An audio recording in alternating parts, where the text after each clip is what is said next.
Hi Oreos, welcome back to my YouTube channel, and for returning subscribers that clicked once or twice on my videos, welcome again and thank you for all your love and support. And to those of you who don't know me, hi, my name is Rishongile Maluleke, commonly known as Orion. I am a first year student in the University of the Witwatersrand, and yeah, that is one fact that I can think of right now because I'm low-key nervous. But yeah, without wasting any time, let's start with the main purpose of this video, which is how I improved my marks drastically from this to this within the span of a year. First tip is to get a journal. I'm sure you're like, oh, how basic, but like, trust me, it goes a long way. It helped me because the reason why I say get a journal slash a diary is because you're gonna use it to jot down all the activities slash homework slash assignments you're given in a day at school. You're gonna use it daily. So today in period 1, physics, I got homework for activity 2.1. I'm gonna write that down in the journal. Another one, I got homework from maths later on in the day to do chapter 3, and by tomorrow you write that down. You write, and then you get an assignment that says, oh, it's due in a month's time. You write that down. You're gonna write all your important things that you need to do, and then we're gonna use something we call the time matrix technique. So what the time management matrix is a tool used to improve productivity and task ordering. So let us draw a box to simplify things and show you what the time matrix technique is. So we're gonna write down on the top what is the urgent and the not urgent. Then we write important, not important. Now we have our box that is listed with that is set up basically. Okay, let me calm down. I must stop being nervous. And basically, yeah, you have that box that is set up with the urgent, not urgent, important, not important. Now, when you come back from school, you're going to take that list that you wrote down on your journal and you're going to put it in the time matrix. But how do you do that, Orion? How do you put it in the time matrix box? Let's do this. Firstly, you're going to look and see which task is urgent and is important. That would be a homework that is due tomorrow. You're going to do that. You're going to put that in the urgent, not important. Then maybe it's urgent, but it's not important would be, I'm so sorry for bashing LO. Oh my days. Oh my days. But it would be homework you're given in LO. Come on, guys. You can do that during the periods, like in between periods. You can do that break in the morning. Like, okay, I'm not encouraging that, but like, we've got much bigger, we've got bigger things to deal with here besides LO. Come on now, guys. And I know, don't say I'm encouraging this. Kanti you studied, guys. Can I be honest with you guys? I never ever prioritized LO until it came to the assignments and the actual tests would write. So homework, you can do it in between, guys. Let's be real. And it's urgent, but it's not important. And then you're gonna put maybe they say you have something due in 2 weeks. You know you'll have time to do it like maybe next week. You're gonna put that in the not urgent, but it's important. And then maybe your other tasks beside the things you wrote down on your journal. Maybe your friend asked you to call her for a catch-up time something this week. If she's your friend, she will understand that like you can't talk right now.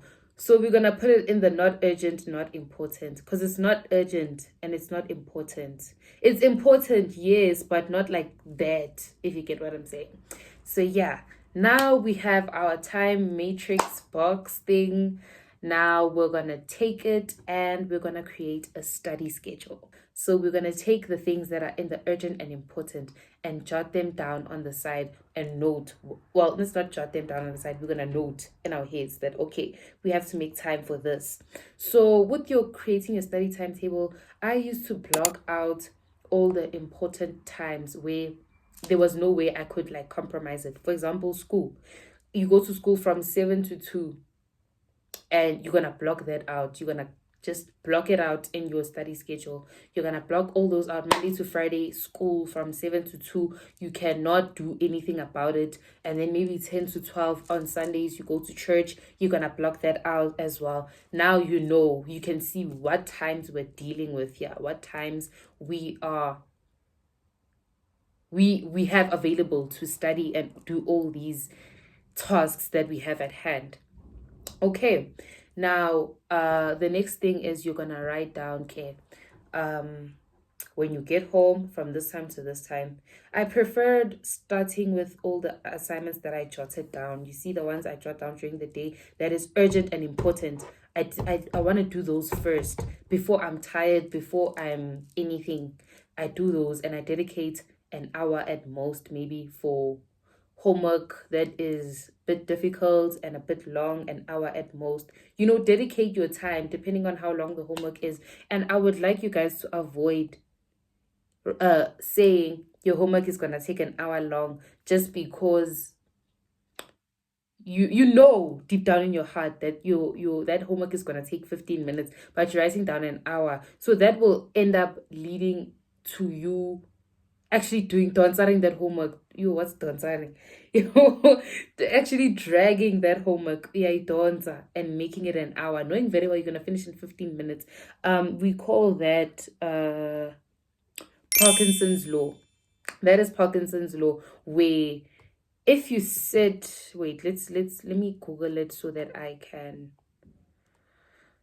tell you guys nicely. Parkinson's law is the idea that your work will expand to fill the time allotted for its completion. It's basically what I'm saying. Like, you're just dragging the time. Guys, we don't have time on our hands. Come on. We have stuff to do. We've got, hey, So yeah, please don't do that. Make sure you allocate proper time for each task that you have. And please don't overload also everything in one day. Spread it out through the week. Spread it out in order of importance as well, and the due dates as well being kept in mind. You're gonna jot that down, fine. And as soon as you're done doing those things, that's when I actually started studying. And let's get into that. Before exams, like if it's a normal school day, I would use this method. So I basically got home, did all the important things that I had to do, finished, and then we're gonna revise the work that I did during the day. That basically 2 subjects that are important, and I'm gonna revise them during the day. That would be maybe physics and maths. I'm gonna allocate 2 hours to physics and my other 2 hours for maths, and I'm gonna study and redo your activities. In the weeks where it's not exams, you need to redo your activities and do past papers based on that topic that you guys learned today. Let's tell you guys learned about the reproductive system. Maybe you're gonna do your homework and as in the jotting time part. Then after that, you're gonna redo the activities maybe that you did in class, or that have to do with the reproductive system. Then from there, you're gonna go and look for a past paper, maybe 2016 life science. You're gonna look for the section where they ask about the reproductive system. You're gonna practice and practice and practice, and then I move on to maths. Sorry guys, I actually spoke about life science right now, but I said physics and maths. Please bear with me.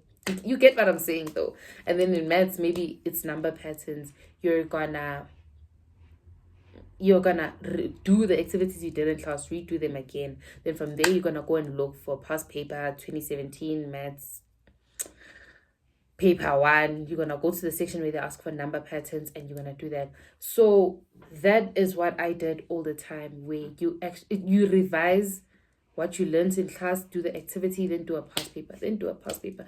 Past papers are so important. I don't want to emphasize, like, I can't emphasize it enough. You need to do past papers so that you can know how they structure your questions. And sometimes there were instances where I studied a past paper, and then in the test that we're writing, just the test, my teacher asked the exact same question. There are some teachers where they just like lazy to come up with their own questions. They're gonna go take a past paper and copy and paste.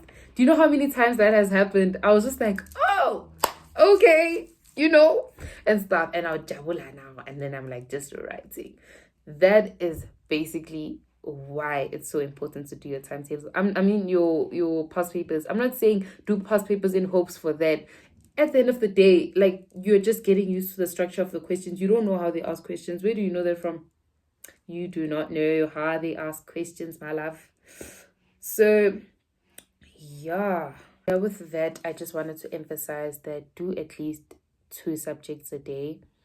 The important ones, also the ones that you struggle with, and the other ones you will honestly see.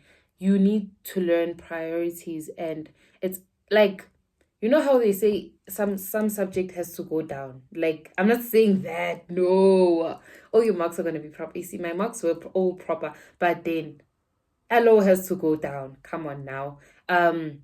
English, you can't be studying adjectives every single day. What are you doing? Even Afrikaans, you can't be doing byvoeglike naamwoorde every single day. You know what these things are. It's just a matter of applying them in the test. So we're putting them aside and we're focusing on bigger fish that we need to, I don't know what they say. We need to eat bigger fish. We need to carry. What? Yeah, that. So that is what you're going to do. Yeah. And then when it came to study the exam season, obviously now there's no tasks to jot, there's no homework, now you're free. You're able to actually like get into it. With that, I actually studied in terms of which one I'm writing first.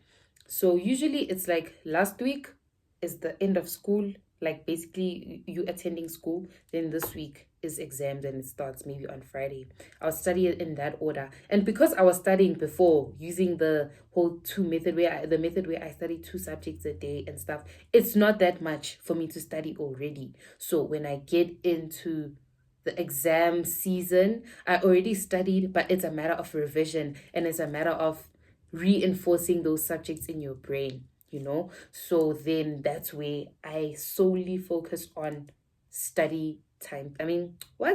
Past papers. I focus on past papers and I delve deep. I make sure I do 10 past papers before I enter this exam. I engage in active recall. This is where I engage in active recall during exams. Active recall, let me get a proper definition for you. Active recall technique is a technique where you actively retrieve information from your memory. So this is where you're like, okay, you've read all your books, you memorize. After memorizing, you close your book and you're like, okay, this is this and this and this. I actually used to teach teddy bears, guys. I had a bunch of teddy bears on my bed, so I'll teach them like, okay guys, so what are we gonna talk about? What subject are we gonna talk about? Okay, let's say you teach them and you're like, okay, adjectives. You guys know what adjectives are? Adjectives describe a noun. Examples of adjectives, that like you literally teaching them, and in that way you're engaging in active recall, and in that way you reinforcing the memory in your head that, okay, you know what this is. So you're gonna do that. And in that, I also used a method called method of low-key. I don't know if it's pronounced low-key, low-key, low-key. I don't know. But yeah, I engaged in that method. The method of low-key is what I would use when I engage in active recall as during the exam season. And this is where you envision a location or physical space that you're extremely familiar with. And then you're going to associate the objects in that space with the topic you're learning. Maybe, for example, an example would be memorizing a series of words and mentally associating each one with one part of your body. For example, you're learning about the arm, how many bones there are in the arm. You're gonna look here, okay, there's one, there's two, and then maybe you're learning about Newton's second law. You're gonna associate it with how when an object remains at rest or is in constant motion, you're gonna say, okay, the ball is standing, it's standing, it's in my hands, it's not moving, it's only gonna move when like it's like you associate certain actions, certain objects with things, and that way you'll remember. You're like, okay, I remember Newton's second law had to do with netball. Like for me that worked so much. It worked so much, and I used to remember so many things, damn things, from the things you're eating. So I think that is the difference between when I have a timetable for school and a timetable for exam season. I hope that helped, and I know some of you guys asked me for a specific subject specific video. I don't know how to do it. I really don't know, and I'm not confident in doing so. I don't know. I don't know, but like, what other videos would you guys like based on how to's? I would really love to help you. And yeah, that's it from me, and thank you for listening.